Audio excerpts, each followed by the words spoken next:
Twice. We did? Yeah. Oh, yeah, the beginning and the end. Oh, gotcha, okay.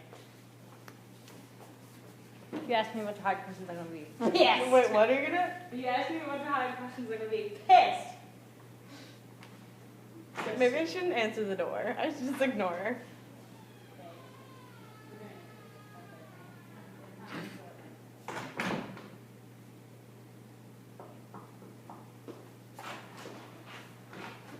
Hi, are you Kylie? We're conducting interviews right now. Nice to meet you too. Have a seat. Do you have your resume and your I do. other And my thing? cover letter is along with it. Oh, thanks.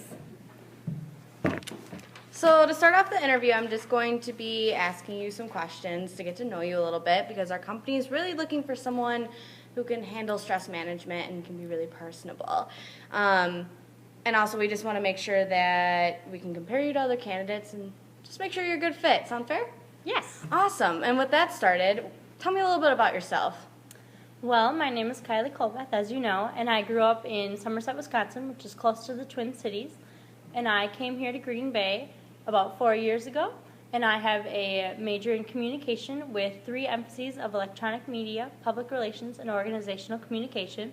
I chose to put most of my focus and energy on organizational communication because, as you know, I'd really love to be an executive assistant for the rest of my life. I'd really like to put all of my effort into helping somebody else specifically know exactly what they have to do and where they have to be and what they have to have organized. And I'd really like to be that person in the company that really likes to know where to go and what to do all the time. And all of my friends can see that in my personal life, that I like to be up in everybody's business and know exactly what's going on. So I think this is a great fit for me, and that's pretty much the most important thing that you need to know about me. Awesome. And what will those traits bring to this company? The specific traits that I will bring to the company is specifically organization, a fun, positive feel, and very personal, intellectual insight. First, with organization, I like to know exactly what's going on, and I have a very specific planner and agenda that has everything listed, where I need to be and what I need to do and what I need to have ready. And then for a very intellectual insight, I like to sit and think about things. For my Myers-Briggs, I was a thinker, which means that I like to sit back and analyze the situation and kind of think, okay, well, what's going to be best for the company, what's going to be best for the person coming in, and what's going to be the best decision overall. So what I would bring is an intellectual insight about what would be best for everybody. That's a well-thought-out plan. And lastly, I do have a very upbeat, positive personality, so that when people would come into the office, I would be the first person that they'd see, and they would feel welcomed, and they'd feel warm, and they'd feel like, yeah, I really do want to come in and be a part of this company, and I'd like to stick around. Awesome. Those sound like some great strengths. So let's move on then to what are your biggest weaknesses? Because we all know you can be like the best person ever, but we still have those weaknesses and those downfalls. So tell me about those.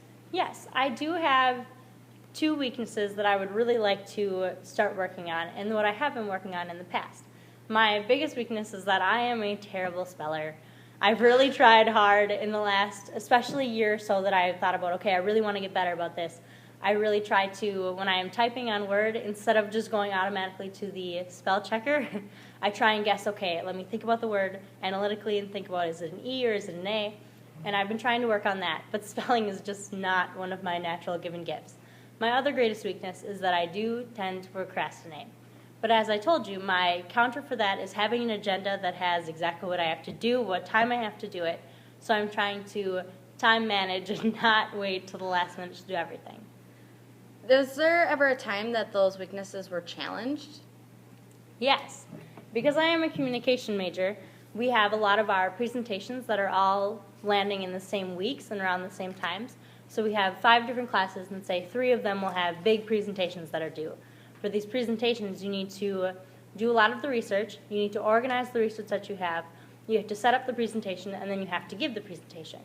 If you wait until the last week to do it, which sometimes when our groups get all jumbled together, things will fall, and then you'll be like, oh my gosh, I need to remember to do this. And so in one of my semesters, I had an information media and society presentation about advertising public schools, and I also had a campaign due about Miller. And then I also had a band concert that was on the same night. So I really had to sit down the week before and say, okay, I'm going to work on this advertising, I'm going to organize all the thoughts on Saturday, and then I'm going to sit down and organize all the survey results that we gotten for the Miller campaign on Sunday, and then I'm going to practice all of my music Sunday night. And I had to really figure out when I was going to do everything so that I could be prepared for my concert and be prepared for the 2 presentations. Awesome. And with those situations, I can probably assume that it was very stressful.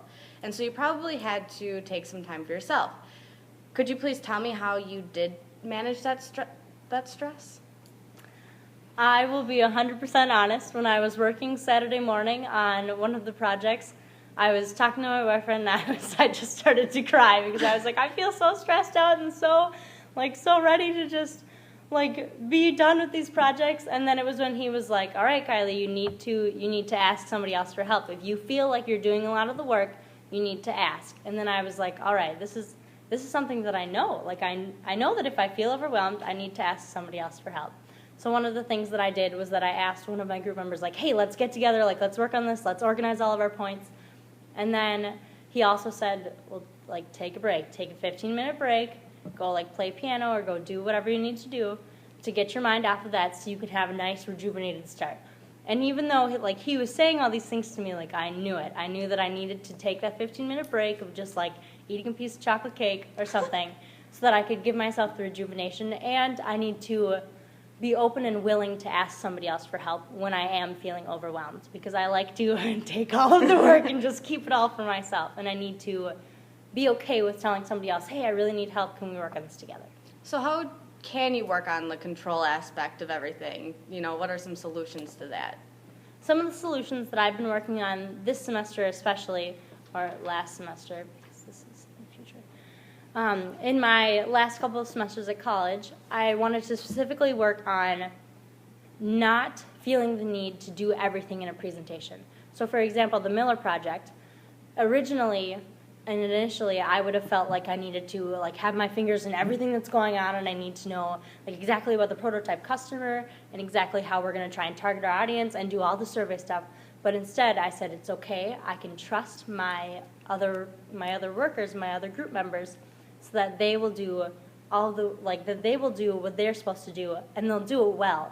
And I don't need to have my fingers in everything. So I specifically told myself, I'm going to do my part of the presentation, which was taking all the survey results and analyzing them and seeing what our audience analysis was and how it affected what commercials we chose to do, And that was one of the things that I wanted to work on specifically, about trying to let go of the control and understand that I can trust my group members. It seems like you've been really working on yourself and focusing on those weaknesses and improving. And it seems like that comes with your communication degree. So how does a communication degree really make you a better candidate for this position than someone with a business degree? I love this question because a communication degree is really why I feel like I would be perfect for this position. Because with a managing or a business major, everyone's taught how to do the organizational things, do the data entry, make sure everything's in order. So they're ready for all of the front desk work, and they're probably pristine at it. They can do a great job. But as a communication major, we're taught to do all of those different details, and how to write well and how to speak well. But we're also taught how to do the interpersonal stuff. So when somebody comes up to the desk and I greet them and I say, hi, how are you doing? What can I help you with? And we're taught to have that kind of interpersonal communication, and if they respond in a negative sort of way, or they seem really flustered, or they say, I'd really like to talk to your manager, then we're taught as communication majors to respond appropriately and to kind of analyze the situation and be like, all right, they're a little bit frustrated. How can I kind of relax them down, or what can I say to make them feel better, rather than just having a business or a manager approach to it and just being like, well, you're going to have to wait, you're going to have to wait in line. So we have a more interpersonal communication, interpersonal relationship with everybody who comes in. Awesome. And so with a communication degree, I can definitely tell that you're very upbeat, very passionate, and wanting to keep a calm environment within our company. But how is that going to be a huge asset to our company? How is that going to really benefit us? You're asking how is my personality going to benefit you? Sure. Okay. How are those traits with your communication degree of being, like you just stated, how... Oh, okay, so how is what I just stated going to benefit you? Sorry, that wasn't clear. No, that's okay. Having a more interpersonal relationship with the people who come in is going to benefit us because instead of us just saying, like, well, we have one approach and it's very business oriented to every single person we meet, we try and make it personable. And we try and like change the way that we interact with people so that it fits their needs and fits what they need. So if I have different people in the business, that if one person has a really good like connection and really understands, like when I send them emails, like that's the best way to get a hold of them, but then maybe a different employee, the best way to get a hold of them is to call them and physically tell them. Then instead of having like a business approach to it where we say, well, we send out emails and that's what we do, like that's in our contract, then our response and my response as a communication major would be to find the perfect channel for them. And also when people come in and try and interact with our company and interact with my boss, then instead of just having like a direct approach like what we would do, and we would say, okay, you need to fill out your name, you need to figure out a time, and then you can come back. We'd try and figure out, all right, well, what works best for you? What times can you come in? My boss says this meeting's at this time and this time and this time, but he's open at here. Does that work for you? So we would try and have a more personal opinion so that it isn't just straightforward and by the book. So then people want to come back to us and want to work with us because they say they really worked for me.